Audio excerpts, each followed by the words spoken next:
গ্রহণযোগ্য নির্বাচন যদি ব্যর্থ হন, জনগণ আপনাকে ক্ষমা করবে না।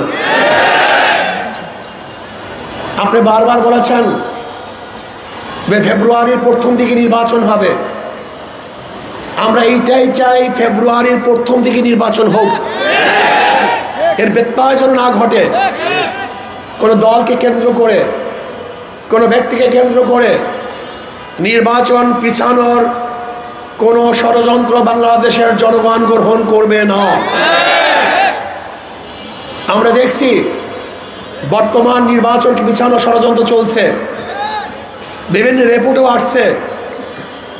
যারা এতদিন পর্যন্ত নির্বাচন নির্বাচন নির্বাচন জিকির ছিল, নির্বাচন ভোরের জিকির নির্বাচন, দুপুরের জিকির নির্বাচন, সন্ধ্যার জিকির নির্বাচন, তারা এখন নির্বাচন নিয়ে জিকির করছে না, বরং মনে হয় নির্বাচনের কথা ভুলিয়ে গেছে। কারণটা কি? হঠাৎ করে নির্বাচনের জিকির বন্ধ কেন?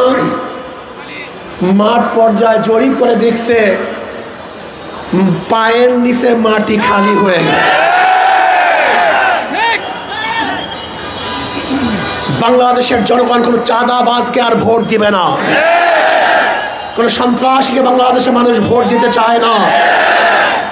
যারা বিদেশে টাকা পাচার করবে এরকম মানুষকে বাংলাদেশের জনগণ আর দেখতে চায় না। বাংলাদেশের জনগণ কি চায়?